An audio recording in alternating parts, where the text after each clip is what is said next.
So, but one of the things I found which is interesting in this, and this is, I think, where it moves from criminal and policing history into something that is far more, in one sense, far more interesting.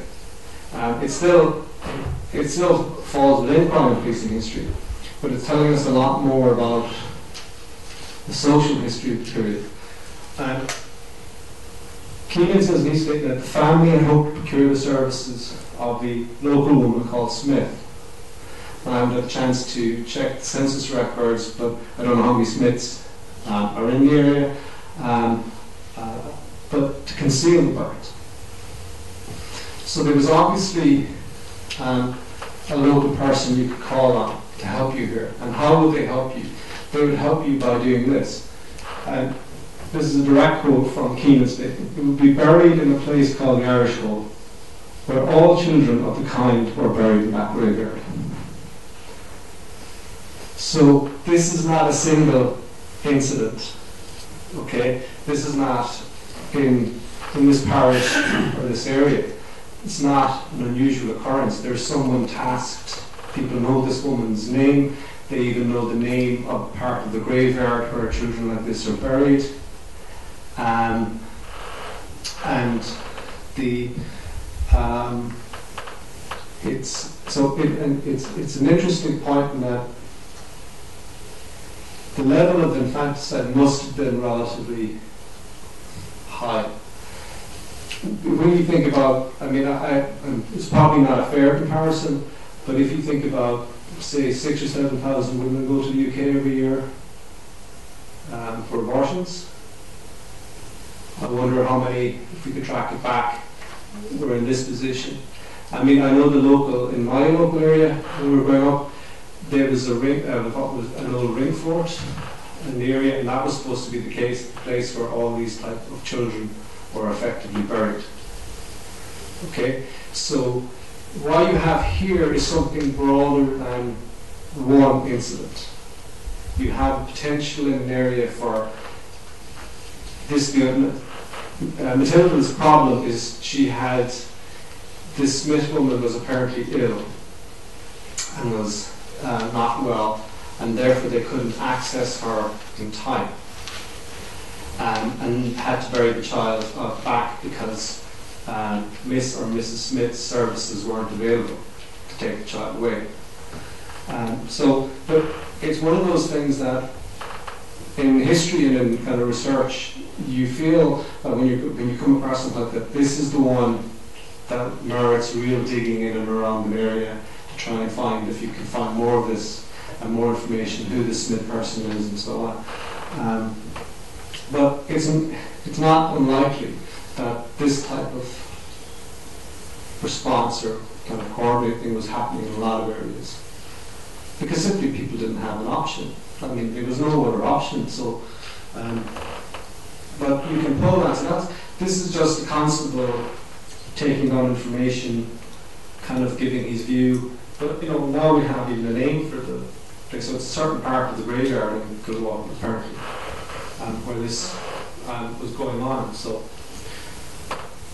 then there's the doctor's statement, and this is problematic in one sense for Matilda, and in another reason it's not problematic, and as we'll see in a second, is that the doctor said the child was into full term, okay, so, and it had breathed, it was therefore born alive, so it contradicts Matilda's statement that the child was dead born. And this is a problem in the sense that obviously this is a medical professional giving his view, someone who will be believed in a court. It's not a police officer thinking this. Okay, so he's done an autopsy on the child.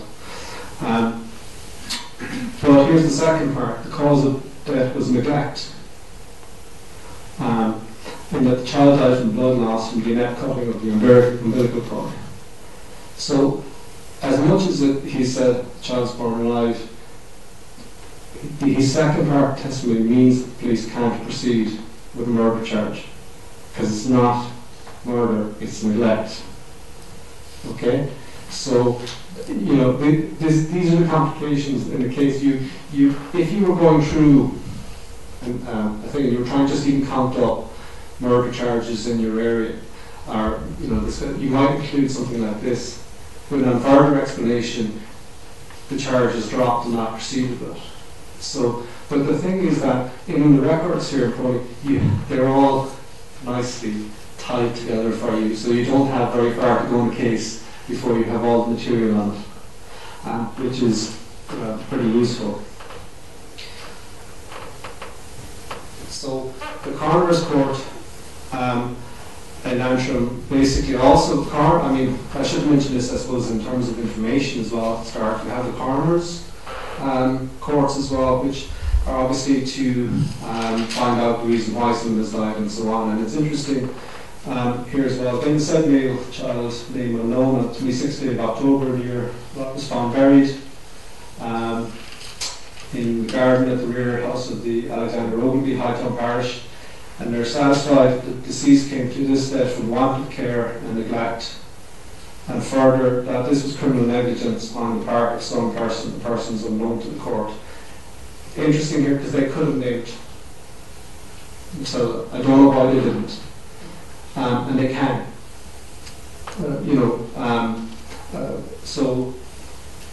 But again, they found potential criminal negligence, but it's not enough to sustain a charge of murder. Because obviously murder is a deliberate act, so this is negligence and neglect. And so I was trying to track down then what, if you like, the next stage, but yeah, you will find that you will have to track at least several things, but the records essentially for a coroner's report are usually in the assize records as well. So you should be able to access those for those cases. So I suppose just the outcome.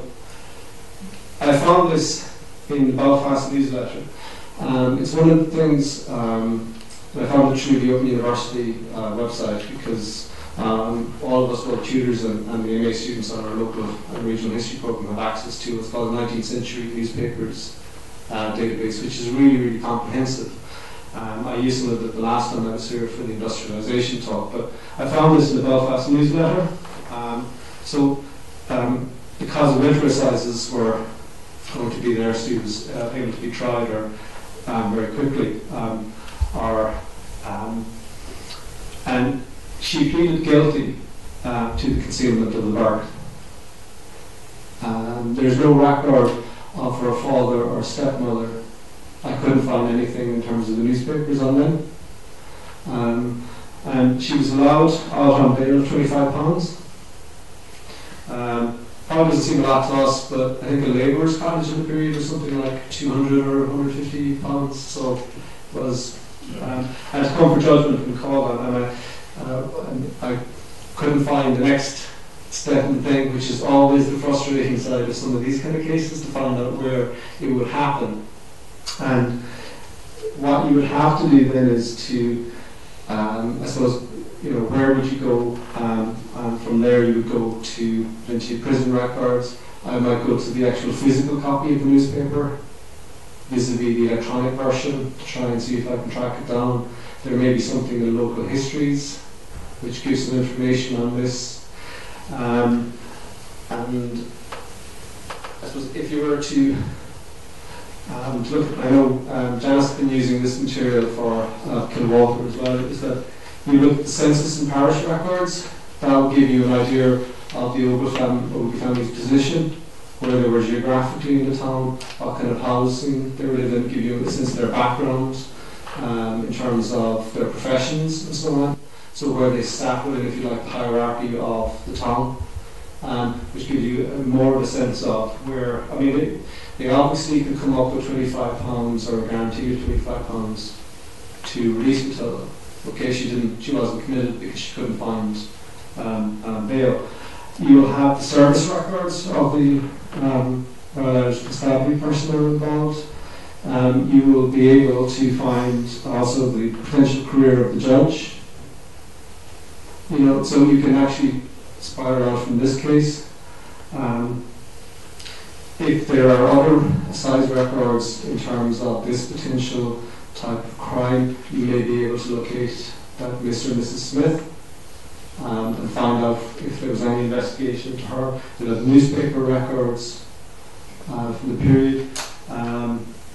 Again, parish records. I don't know if Matilda had any more children, or if she had children already. That wasn't in the police documentation.